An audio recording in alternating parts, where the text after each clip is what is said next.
SCP-4805 Object Class Euclid Special Containment Procedures. The mall containing SCP-4805 has been purchased by the Foundation and closed to the public. Provisional Site 71 has been constructed within the mall and surrounding SCP-4805.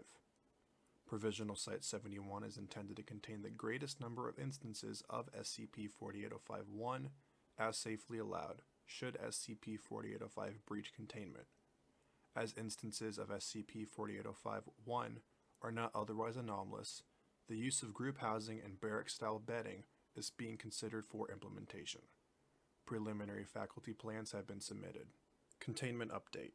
The Ethics Committee has assumed oversight of Provisional Site 71, and plans for expansion are pending the direct review.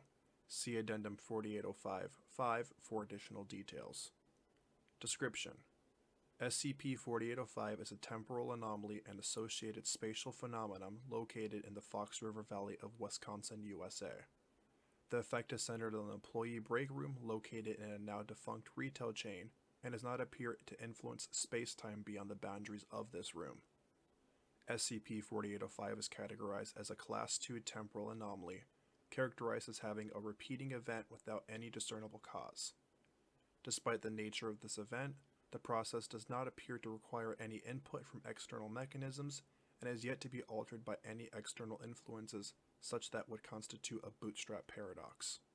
The spatial anomaly associated with SCP-4805 has so far prevented any and all matter, sound, and light from entering the internal space of SCP-4805, as well as not allowing any matter to leave the room. The lights and sound generated within the anomaly are observable from the exterior. At this time, it is unknown how the room continues to receive power and oxygen. The primary subject of the anomaly has been designated as SCP-4805-1. Facial recognition software was able to positively match the subject with Royce Dean Lee, a resident of Madison, Wisconsin, who was reported missing on April 4, 2012. Foundation resources have been unable to locate a match for the subject outside of this anomaly, and the missing persons report is considered by police to be cold at this time. Every 8 hours, a new instance of SCP-4805-1 materializes in the open doorway on the north wall of the room, apparently unaware of his travel. Instances of SCP-4805-1 universally demonstrate confusion, denial, and aggression within the opening minutes and hours of their appearance as they attempt to exit the room. To date, no effective means to leave the anomaly has been discovered. No additional anomalous activity has been observed within the boundaries of SCP-4805, other than events which generate additional instances of SCP-4805-1. Discover Log. Dateline: January 27, 2019. Foundation Listening Post 21-2 intercepted police communications that a business near Appleton, Wisconsin had reported a large number of squatters in a defunct portion of the mall. Police that responded to the scene radioed back in confusion as they reported seeing lots of identical twins, and that they were unable to communicate with the squatters or physically interact with them. Foundation assets secured the area and administered Class A amnestics to the first responders, and supplied cover stories indicating successful dispersal of the squatters. As provisional assets secured the site, additional instances of SCP-4805-1 were observed to appear in the room over the following 48 hours. Conditions within the room continued to deteriorate physically as human waste accumulated. Subjects were also observed to deteriorate emotionally and mentally while exhibiting signs of increased aggression and other confrontational tendencies. Incident 4805-1. Dateline: January 30th, 2019. Foundation resources began the establishment of Provision Site 71 as researchers documented and recorded the anomaly. As additional instances of SCP-4805-1 continued to appear at regular intervals, the interior of the room remained dimensionally unchanged. By the third day, instances of SCP-4805-1 were forced to stand in extreme proximity and in near silence as they have developed a system for rotating sleeping space still available on a break room couch. During the early hours of January 31st, 2019, after the appearance of an additional instance of SCP-4805-1, One of the previous iterations experienced what is believed to have been a psychological break. Utilizing the recovered leg of an overturned break room table, the older iteration of SCP-4805-1 stabbed the latest iteration in the chest with a jagged end before being restrained. With no medical expertise or equipment available, the new instance of SCP-4805-1 retreated into a corner until he eventually lost consciousness due to exsanguination. Shortly thereafter, the new iteration dematerialized. This was observed by both Foundation researchers as well as the surviving iterations of SCP-4805-1. A debate regarding punishment for the transgression began among the instances of SCP-4805-1. Shortly thereafter, intense violence was observed as the survivors began to restrain, wrestle, and otherwise fight with each other. The inevitable result of their unrestrained melee was the incapacitation and deaths of a progressive number of SCP-4805-1 until only 4 remained.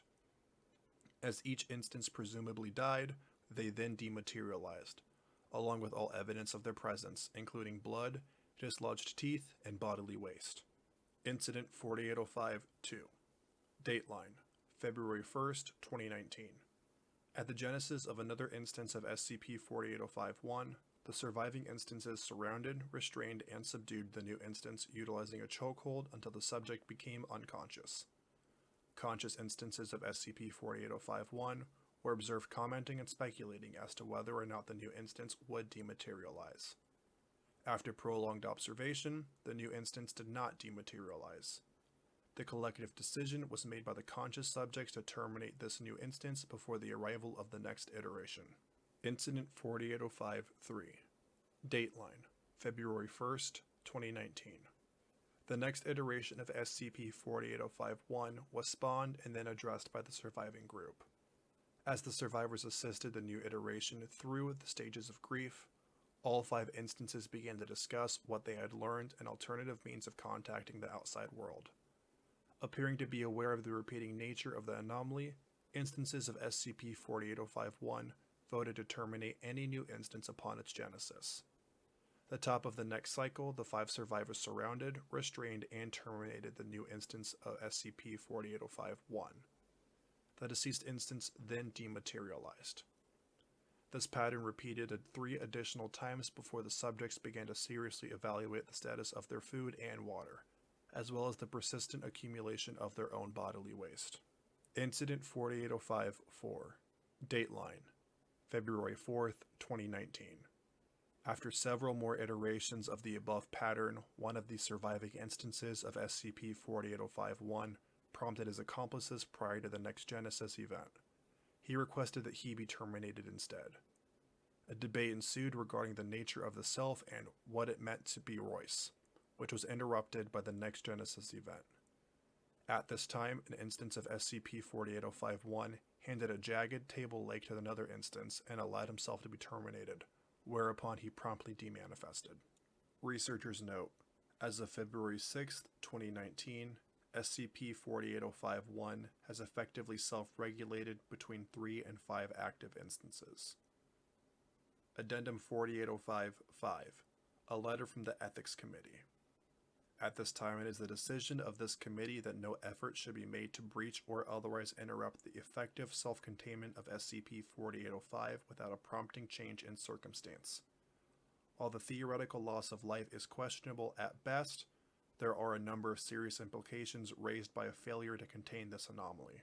Should we successfully breach the spatial anomaly keeping the room physically contained, we would effectively be producing a theoretically limitless number of instances of SCP-4805-1, instances for which we would be ethically and morally responsible for feeding, clothing, housing, and keeping otherwise well. Without any means to prevent additional instances from generating, this burden would quickly become overwhelming to the local faculty, the region, and the Foundation as a whole. While a number of alternatives exist to deal with the instances of SCP-4805-1, none of them have been cleared as ethically permissible in this situation.